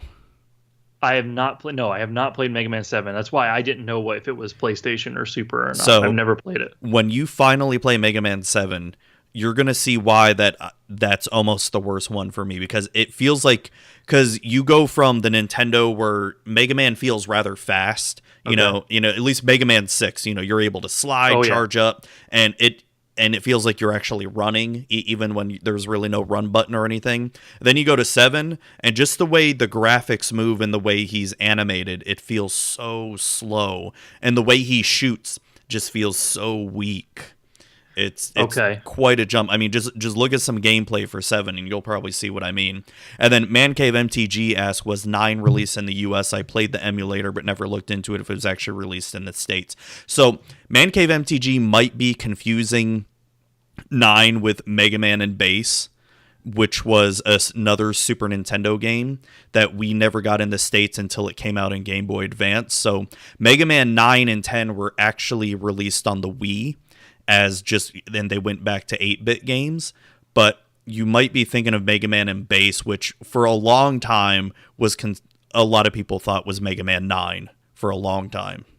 Interesting. I did not know any of that, Matt. Yeah, so I don't know if you ever played Mega Man and Bass. It's actually I've never even heard of it. It's actually a really good game. You can get it on Game Boy Advance, but it's I've only ever played it on an emulator for Super Nintendo. It's basically a regular Mega Man game, but you choose between being Mega Man or Bass, and Bass was Mega Man's arch nemesis, and he first appeared in Mega Man 7, and he's I don't even remember like what his special abilities are or anything, but he's sort of like Proto Man in a sense, where he's just Mega Man's nemesis, and then he becomes his friend, in the end. Okay. So I am watching some 7 playthrough, and it's slow. Yeah, you're right. It feels slow. Yeah, but I mean, the whole game feels like that, and then that's why I almost say when he shoots, it's slow. Like the bullets are going slow. Like, wow. Okay. Kind of makes me not even want to bother to play it, since there are so many Mega Mans, and I'm trying to get my fill. It's like I'll probably leave this one till the end, man. It's still not as bad as 8, in my opinion. Okay. All right. So 8 is worse. If I'm going to play PlayStation era Mega Mans, I think I'm going to stick with the X series. Oh, yeah, definitely. I would go to 8 probably towards the end. I mean, I've got it on the Legacy stuff, so maybe I'll get to it eventually. But so what about you? What's your least favorite Mega Man? So my least favorite Mega Man, and it's not, is going to be Mega Man 0 on the Game Boy Advance. I'm not saying that it's necessarily a bad game or a bad Mega Man. They got a lot of shit weird and wrong to me on this one. One of the things I don't like is that the way that like you have like this base, that you and your resistance fighters and all that are kind of in, and scattered throughout this base, or you can find like power-ups, and you can talk to people, and where you save at is in there, and when you jump off to new missions and stuff is in there. But it's so spread out, like it takes you way too long to go to each one of these. Like you have to like go all the way down to the bottom level and then walk all the way across like through this whole room to get to it and open these doors. Like it's really friggin' stupid. Like it takes so long to get to what you need to do. I don't feel like it was necessary. It's kind of weird like that too. And the way that they do the level select is not like your traditional Mega Man. Now, in most Mega Mans, you get the select screen of which boss you're going to go after, and which level you're going to be in. Mega Man 0 does that, but you only get an option of like 3 or 4. And then if you say you die, right? You don't defeat the boss on one. When you go back to launch, that one's gone and a new one is rotated in the list. So it sort of Ew. forces you. Now it'll come back. It'll come back through the rotation, but you can't pick which one over and over. Jeez. Now you can save and restart from your save, which is what I do because I don't want to miss the certain levels. And you do need to beat them in a certain order, just like Mega Man, to get the right power-ups and stuff. But it just seems unnecessary. Like they were changing shit to change shit, you know? And I don't like it. Now the level design is really good. It looks phenomenal on the Game Boy Advance, and you get to play as Zero. Now, for people who don't know, Zero, instead of shooting, has a badass samurai sword. Laser samurai sword? I don't know. Lightsaber samurai sword? Kind of. Yeah, it's kind of like that. Yeah. And it's the shit. I love playing as that. And what's cool is, as you use it, you kind of get like experience points. And same with Mega Man in there, too, with his gun, or blaster, whatever you want to call it. Yeah. The more you play as it, the more it like level up and you get different abilities added to it, which is great. I have no problems with any of that, how that works. I love playing as Zero. Having the sword is amazing, and it's really cool they were able to make a game where you can play with a blaster or a sword and the levels don't have to be modified at all. They did a really great job of that. So I just hate the way that the you get around the little base. I hate the way the level select works. And there's another thing that I hate, Matt. And you get these little like fairy power-ups. You collect them. You find them in different levels or hidden around the home base and all that. And they're in your menu system. And they do things like give you life back or add additional life or give you a power-up or something like that. But they're one-time use. So once you use them, they're gone. And as soon as you die, they're gone, basically. And for me, they're too few and far in between. And it's especially with a game that has a difficulty level of Mega Man. We'll just give it its own difficulty level. It's Mega Man is like hard setting on most games. You need more of them. At least I do. I'm not the shittiest player in the world, but I'm not the best. I'm kind of in the middle when it comes to a lot of video games. And for me, I don't get enough of those. And they're too hard to come by. And it's clunky how you equip them. Like instead of being able to fastly use one or put one in like a rotation where you can just hit a button and activate them, you have to go into the menu system, you have to pick it, you have to move it, you have to activate it, and now you have it.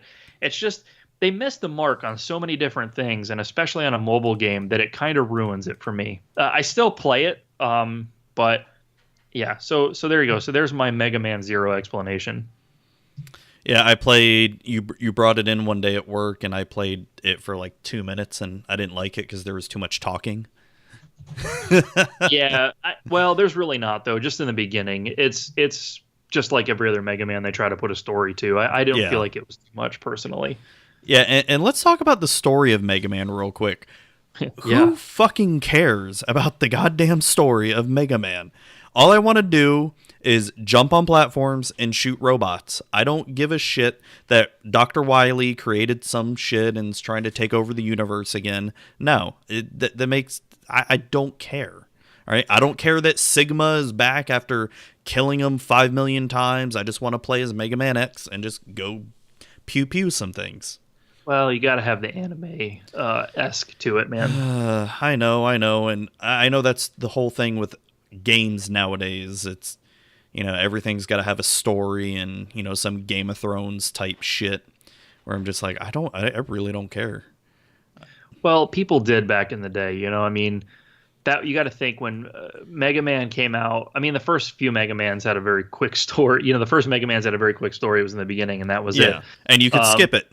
Right, but that was the good thing about it. Yeah, you could skip right through it. But you start getting into the X and stuff like that. I mean, you got to think you're competing with the Final Fantasy shit that's blowing up and all that. Everybody wanted a story. Every game had to get a fucking story. So.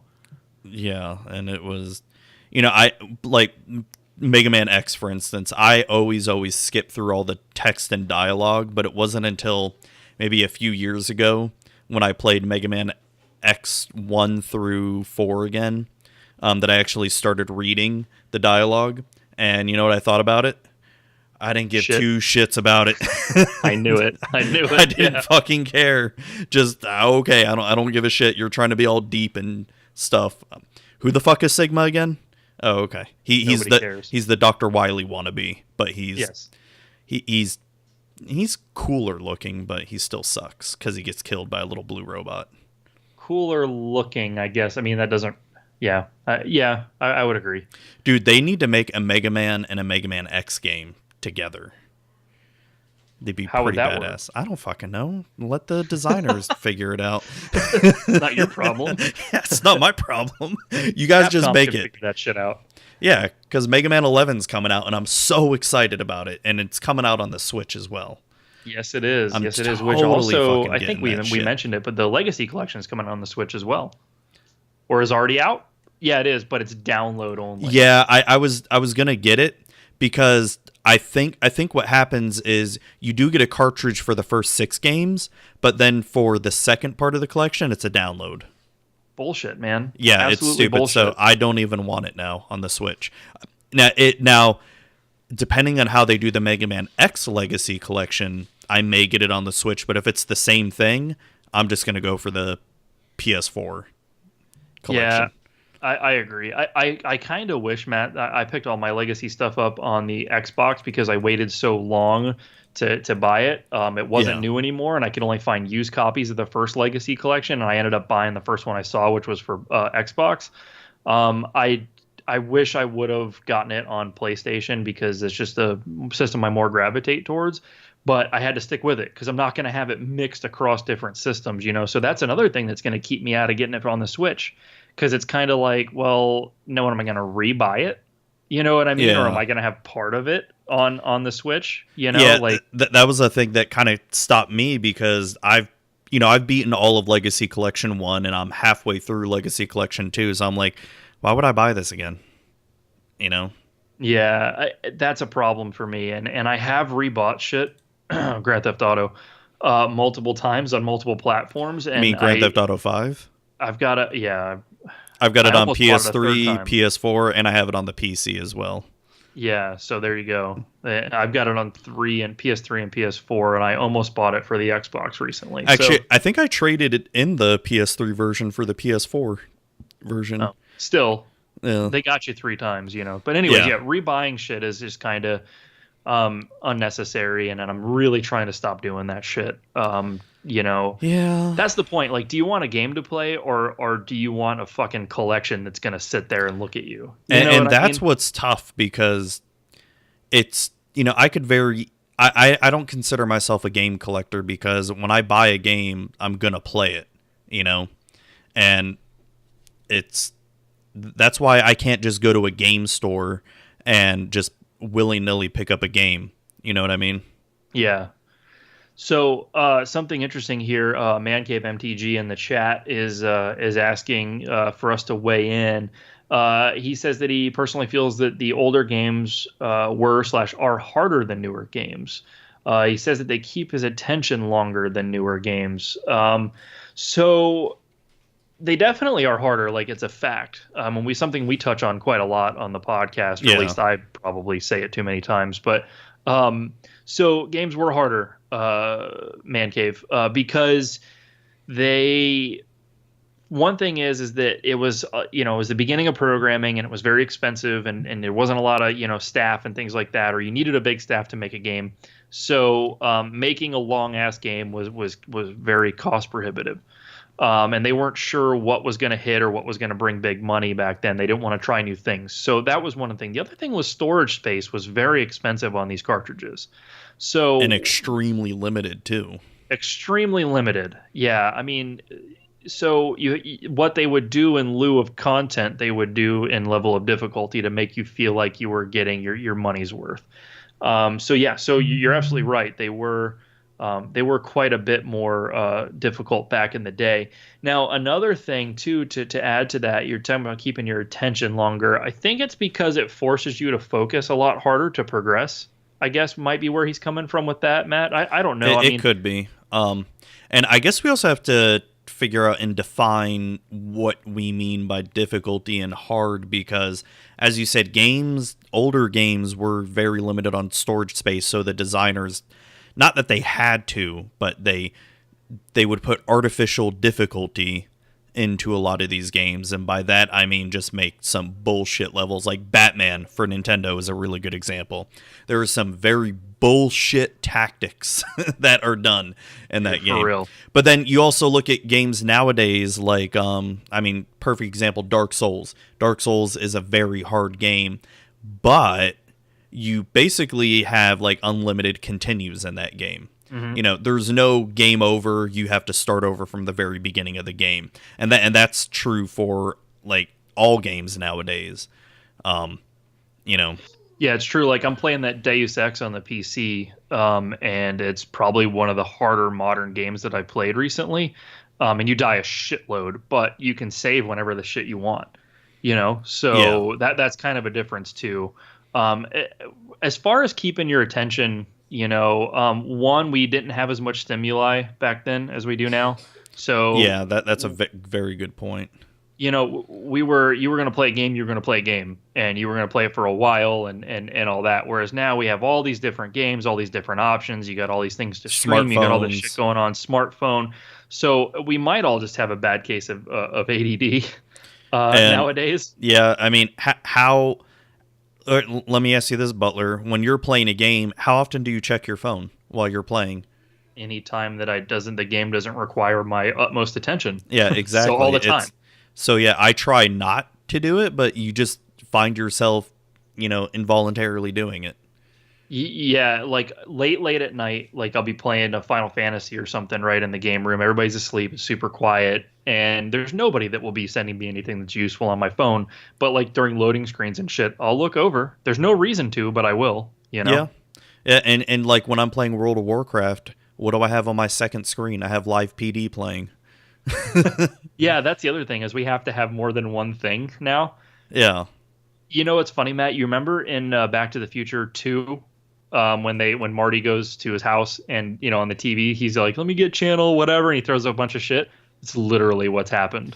Oh yeah, definitely. Like on my two screens, like when there's a big Magic the Gathering tournament going on, I'll have it on one screen on my computer and maybe put on an episode of Star Trek or something on the other. Like if there's nothing too exciting happening in the tournament, I'll just put it on mute and watch something else, or for sure. It's very much like that. So I think a lot of it is just depending on personal preference in terms of what's really harder, because I mean there is a fact that older games are hard, but are they necessarily harder? I think is going to be very subjective, because there's a lot of constraints involved with it, because there are still a lot of harder games today.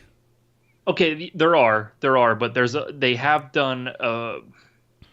They're making games more accessible to more people nowadays because they can load, and also they're spending so much money on this big production of a game that they want you to see it all to give it a fair shot. You know what I mean? So no, I do think they made them easier, but you're right, it is still a bit subjective for sure. But I mean, that's like, look at my son. He beat Uncharted 4 on normal difficulty first time through, but like I can't get him to play Megaman for very long, so they definitely are a little bit easier, but maybe I don't know, maybe they traded time with difficulty. I don't know. I think it's subjective for sure to an extent, but I also do think that they're making games a little bit more accessible nowadays. Oh yeah, they have to now because they need to get their money back. I mean, video game production costs back when we were growing up were so small compared to what they are now. Oh yeah, I mean, shit, they were doing shit, and I mean, look at Atari games. They were one-man production crews. Gross. Like literally one person creating the game.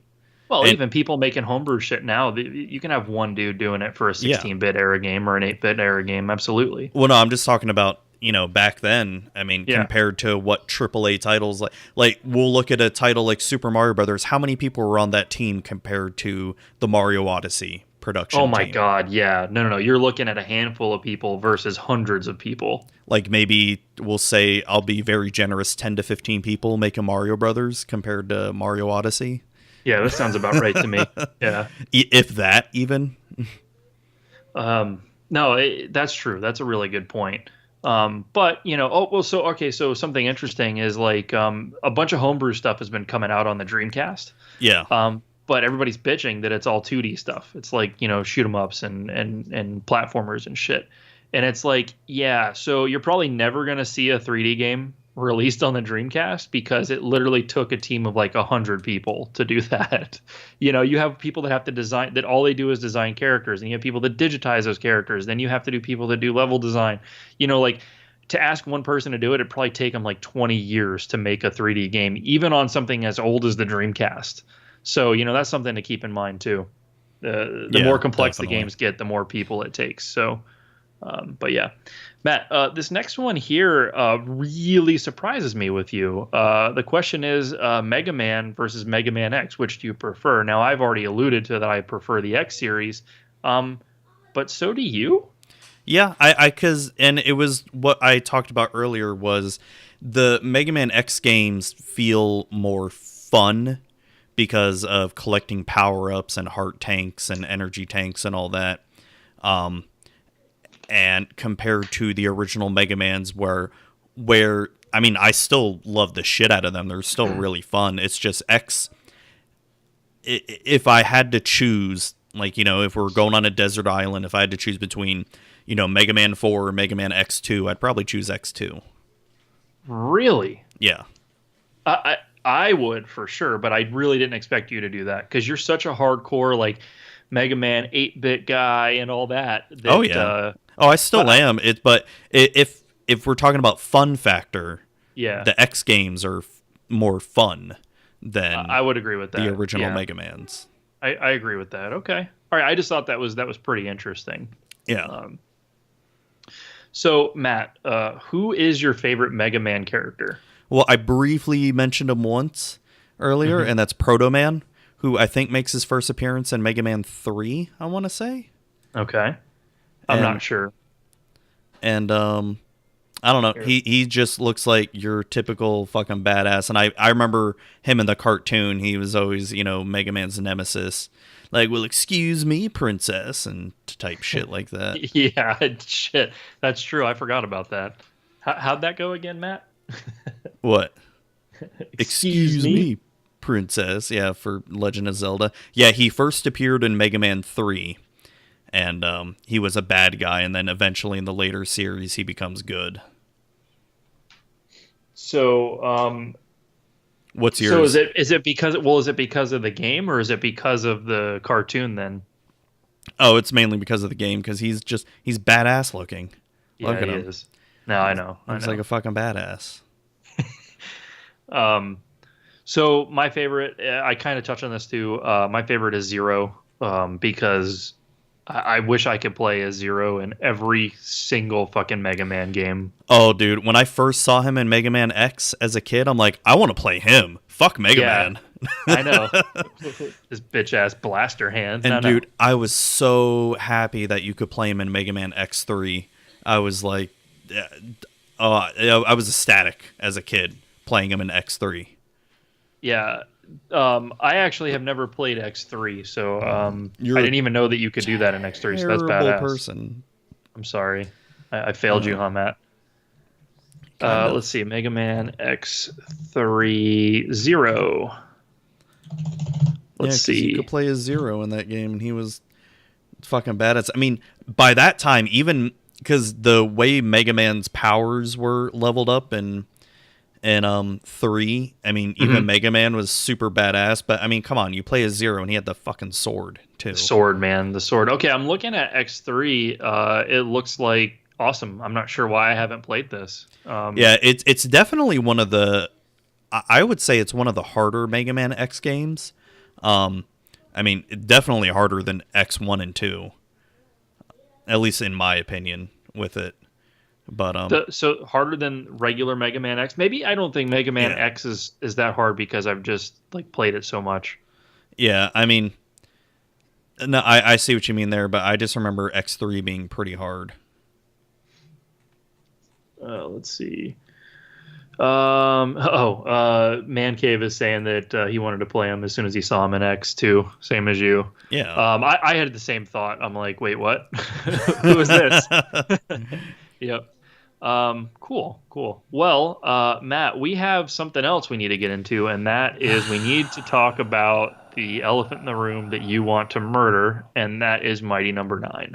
Do you want to give your little review of it first? Because mine might be longer. Yeah, and then I'll just kind of chime in with you because I don't really have that much to say. So one of the things about this game is we talked about it's a spiritual. It's the Matt's getting drunk real quick to get this one over with. Yeah, this is gonna be bad. One of the things I have to say about this game is that it's a spiritual successor to the Mega Man series. Therefore, it should have all the spirit of Mega Man. I don't think it does. I don't hate it as much as Matt does. It's cool. You get the basic, pick which level you want to go to, which boss do you want to go after first, where you're going to get powers, blah, blah, blah. It's very Mega Man in that sense. Matt, one thing that you don't like that you pointed out to me and that I didn't really notice. So the first time I played Mega Man, or I'm sorry, the first time I played Mighty Number 9, I played it on the Xbox and I didn't pay attention to the story. I just, come on, next. I think I was talking to somebody and shit, and I just got right to the and I didn't pay attention to the story at all. So I really didn't hate it. I mean, it wasn't the greatest, but I didn't hate it. Now we got it on PlayStation because it was free, and I paid attention to the story. And dude's name is Beck. That's not badass, dude. Like, it's not. You made a great point when you brought that up to me earlier this week, and it sucks. Like, call him, Super Guy or something, anything, but not Beck, So, yeah, that's pretty shitty. The story is weak as fuck. There's too much of it. I don't care. They hold your hand way too much in the beginning, Matt. It's not necessary. It's kind of like, I'll figure it out. He's only going to be able to do 2 or 3 things. It's fucking Mega Man, like, it's not that hard to figure out. And anybody buying that game isn't going to be new to the idea of Mega Man either. And they kind of catered towards that. And it's like, the game was crowdfunded by Mega Man fans. So why are you pandering so bad? Like, I don't know. So I have that to say about it. Now, the level design, it feels like Mega Man. You might disagree with that. I don't see any. I mean, it's making you use your dash. It's making you, do things. Now, one thing that's cool is you can do that, like power up. You can power up dash through people. So, like, once they're being damaged, you can then dash through them and do significant damage. And I like the way that it's done on this game. You can do it through like midair and stuff. It feels really fucking cool. It feels like some progression of Mega Man. Like, I like it. It's not the best. It's not the best looking. For as like newer era 3D graphical as it looks, like, it's definitely it's side scrolling, but it is 3D. It feels very empty and bland. Like, they could have done so much more and made it more visually appealing than they did. I'm not wowed by it in any way graphically. So, so that's one thing with me. I haven't played it, a great deal through. I played it back when I got it originally. I played through like the first, 3 levels and things like that. And then I played it quite a bit this week. It's okay. Especially for free, get it. Especially if you want to play something Mega Man-esque on a newer console, and maybe you don't want to spend any money. Matt doesn't agree with that at all. No. So somebody should be paying you to play this, Matt. I paid $3 for it. Okay, so God damn, it's bad. So that's what I have to say. It's not even. I would put every other Mega Man in front of it, but I don't hate it. It's not the worst. It could have been better. It wasn't what they said it would be. And that's it. That's my review. So now that that's out the way, the part I've been waiting for this whole podcast, Matt, please let me know how you feel about Mighty Number 9. It sucks, the end. No, but so let me get into what's good about the game. And there's good? Okay. Yes, right, and it's going to be very short. And you briefly touched on it, and that's his absorbability, where he gets, little boosts in attack speed and defense, where, you damage one of the bad guys and you have to run into them and you absorb their ability or whatever it is. I forget what they exactly call it. So that was the good. It was a neat little mechanic that sort of added on to the quote unquote Mega Man, gameplay of it. Right. So that's it. That's it. That was the only thing I liked. So let's get into, and you briefly touch on this, let's get into the protagonist's name, Beck. And I understand why they called him Beck, because his female robot assistant is named Call, Beck and Call. You know, and they're trying to play off of, back in the Japanese names for Mega Man, rock and roll, you know, rock and bass and all that. Lame. So I understand that, but it is such a terrible name for a good guy. Like, when you think of your protagonist, you almost want him to have, you know, a cool name. Like look at Metroid for Samus Aran. That's a pretty cool name. Oh, it's badass. Yeah. Nathan Drake, you know, Sonic, Mario, Link, Zelda, you know, Cloud, Squall, Zidane, you know, all really cool protagonist names. Lara Croft, you know, even though Laura is a really, you know, general name, it's still, you know, it's like they're supposed to be heroes, and they're supposed to be somebody you would want to be or aspire to be, and that even is supposed to go down to even what they're called. You know, go ahead. Yeah, I agree. So, and just the fact that his name is Beck just already sort of makes me feel, as I'm playing, deflated, because it's like, you have like the wimpiest name for a good guy ever. You know, you couldn't have called him something like Ultraman or something, or I don't know. We can't do man, because then you're gonna get sued. So Ultra Dude. There you go. You know, Mega Dude. Super Bro. Yeah, couldn't call him that. So that was one of the first bad things about that game. And the other thing that you touched on as well is the level design in this game is shit. It's terrible. It's not that bad. Oh, go play a regular Mega Man game and then go play Mighty Number 9. See, I see a lot of similarities, man. It tries to be similar, but it fails, because the thing about it is the level design feels so sparse. There's not a lot going on, and when something does happen, it feels so shittily done. So let's talk about Mighty Number 1's level first, because that's the one I played the most. The fire guy. Mm-hmm.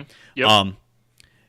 You can tell that they didn't give no shits about this game when they made it, because when you get to the part where the beams are starting to fall down, and there's like no damage being done to the area right in front of you. I mean, newer Mega Mans would have something happen, you know, be shown like, oh my god, this is damaging the environment or some shit. Okay. You know, this one, they were so fucking lazy that you see these giant pillars falling down, and it doesn't like destroy the ground in front of you. Yeah. Okay. True. So another thing that I'm going to add to the level design, and it also ties into the protagonist's abilities, is they sort of have the wall jump or the wall grab. You have to grab onto a ledge in this game. You can't just be like halfway up it and then keep bouncing up or whatever, or grab on and slide down. No, you have to grab onto a ledge. And I think that makes the level more... I think it makes it worse, because now you have to make sure that it's where you can jump to. So it's almost kind of obvious what they want you to do. You know what I mean? Where Mega Man, like, sometimes you got to guess, like, am I supposed to fall down this hole? Or am I supposed to try to climb up this? You know, like, and this was just kind of like, oh, look, it's perfectly spaced that I can grab onto there. Yeah. You know, so. And just the enemies that you fight as well too just feel boring.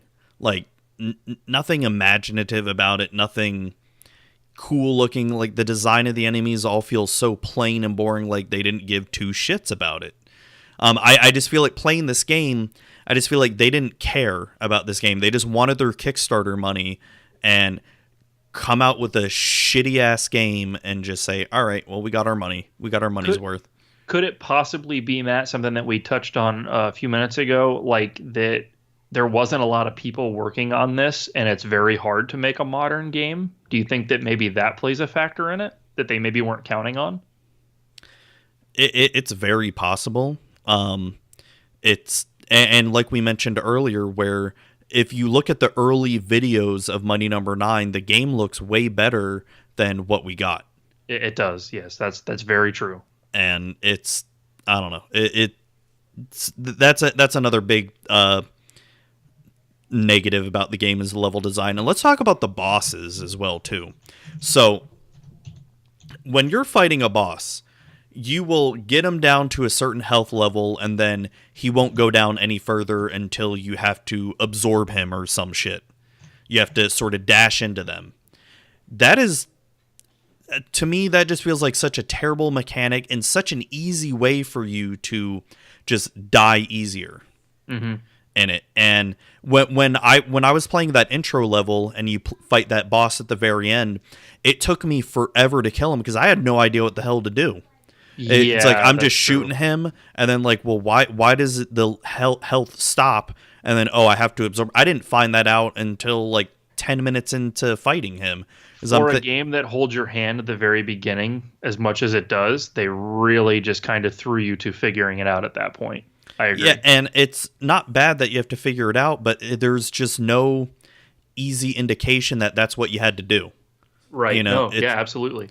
I mean, because they that whole dash ability where you absorb them, they said, as far as I understood, or made it seem like, that's optional. You don't have to do that. You know. Yeah, no, that's true. I thought it was optional as well, and especially like if you watch like the trailers and stuff for it, like you just think, that's an optional way to kick somebody's ass, you know. But yeah. No, it's like necessary. Like even at the first boss, you know. Yeah. So that was another thing about it, was just the whole. I don't know, just the bosses when you go up to them, they felt. They tried to inject a personality into him, but it's like, no, just if you want to be like Mega Man, don't try to inject personality into the bosses. Just let's have them be cool looking, and that's it. And I feel like in the end, it tries too close to be like Mega Man. I understand this is a Mega Man spiritual successor, but they tried to make it so much like Mega Man that they didn't try to deviate and make it anything special on its own.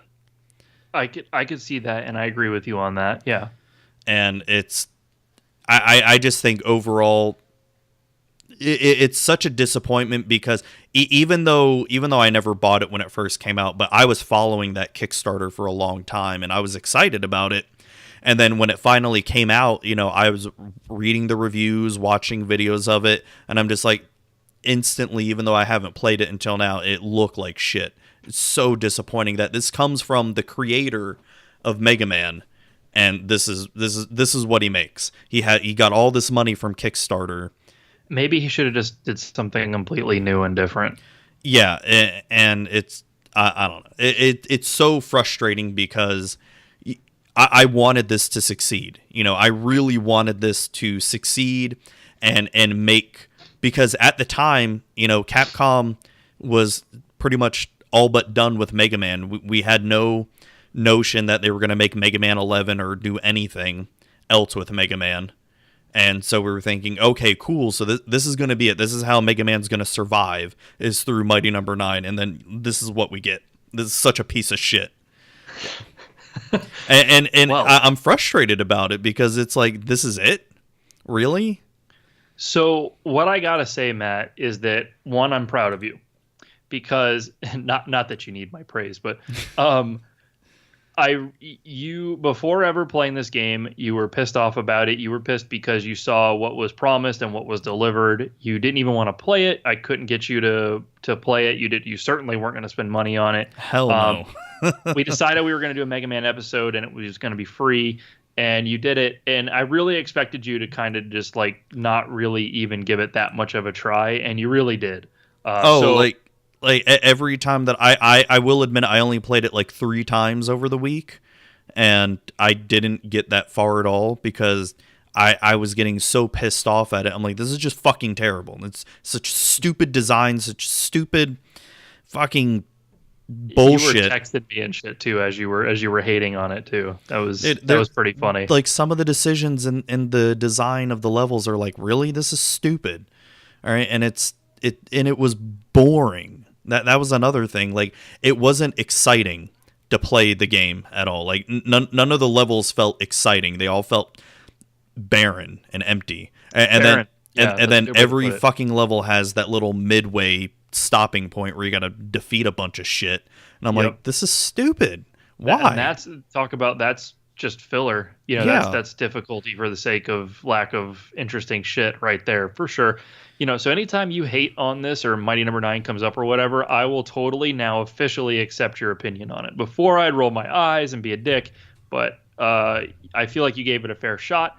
And I feel like you make a lot of really good points. In fact, you've got me agreeing with a bunch of shit, and I'm seeing shit that I wasn't seeing with it.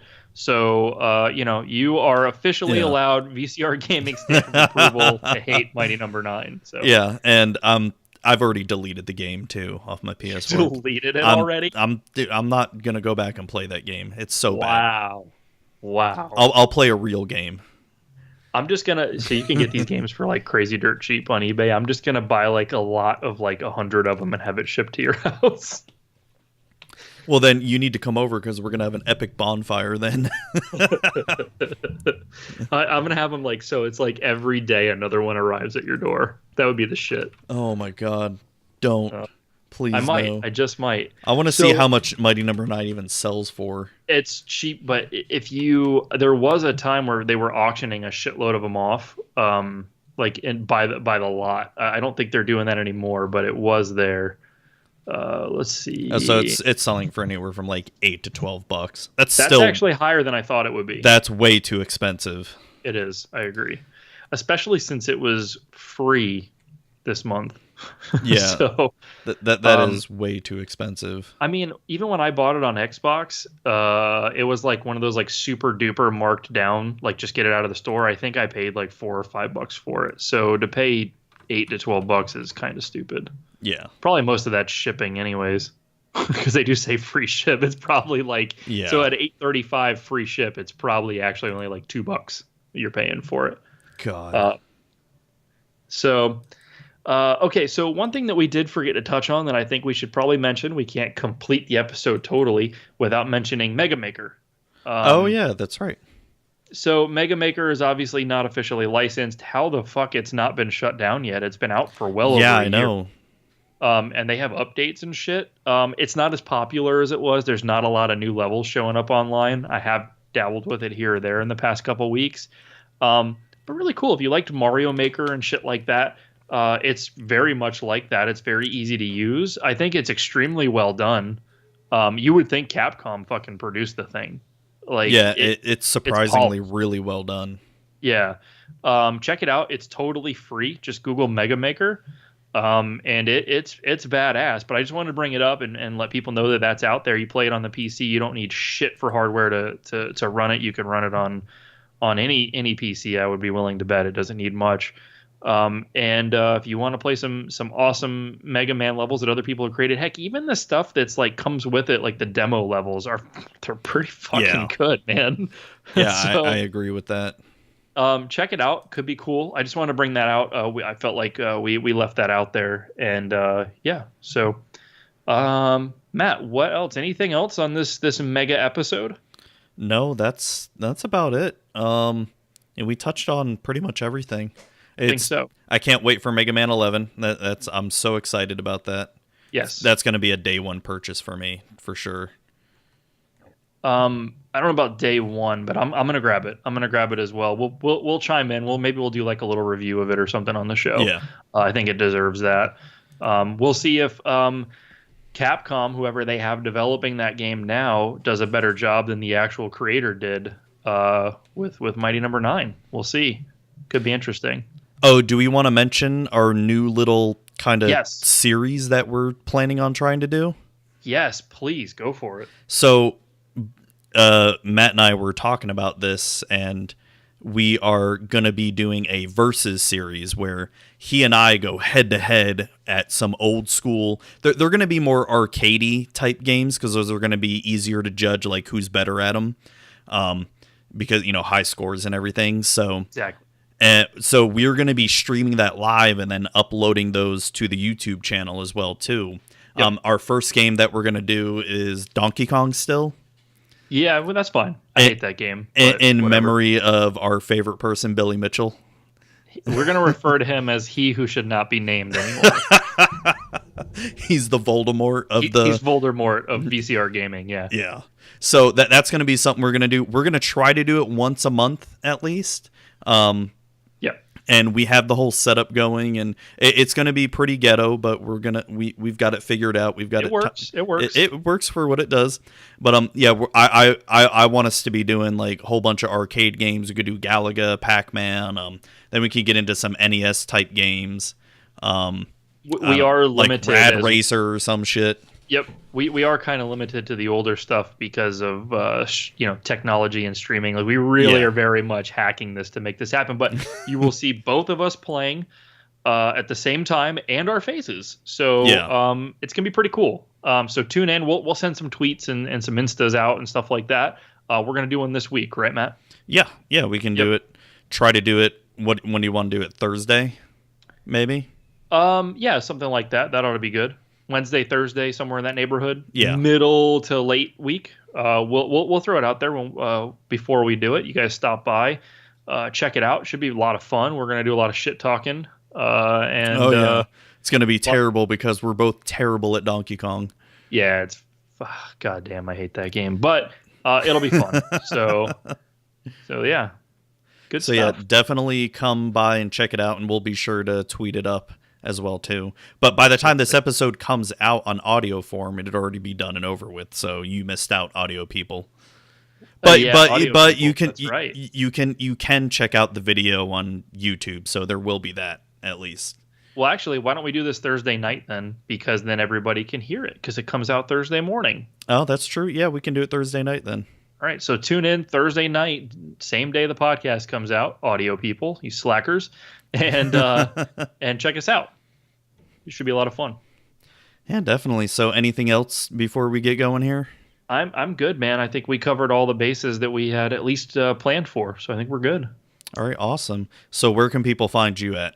You can find me on the Twitter at Killabeez. That's KILLABEEZZ, the number 2, the letter T. Matt, where can they find you? You can find me on the tweets at Zubatron, Zubatron. I've also got my Magic the Gathering /D&D podcast, Magic with Zuby. You can check that out on iTunes, Google Play, Stitcher, and TuneIn Radio as well, and YouTube.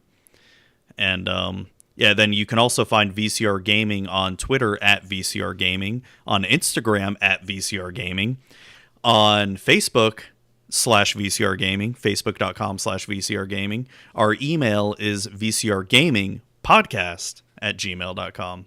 And then you can go to our awesome website, vcrgamingpodcast.com, which I think just forwards to our Facebook. No. Where does it go again? It actually goes to where we host all the podcasts. Oh, that's very right. Nice. It's very pretty. It has every episode right there with descriptions and everything. It's actually a great place to start, or a great place to, if you want to take a look at all the different episodes and what we talked about. It's got our logo real pretty up there. So yeah, check it out. Yeah, so I think that's about everything where you can... Oh, you can find us on iTunes, Google Play, Stitcher, and TuneIn Radio, on YouTube, and probably Podbean and wherever else your podcasts are hosted. We're on there. That's right. We are everywhere. There's no excuse why you're not downloading us at least 6-7 times per episode. A day. Yes. Thank you, Matt. No, so I think that's about it. That is it. Thank you, everybody, for listening. Thanks to Man Cave MTG for joining us in the chat tonight. It was fun. We love the input. And thank you from myself personally. Matt? All right. And thank you all, everybody. Have a good night.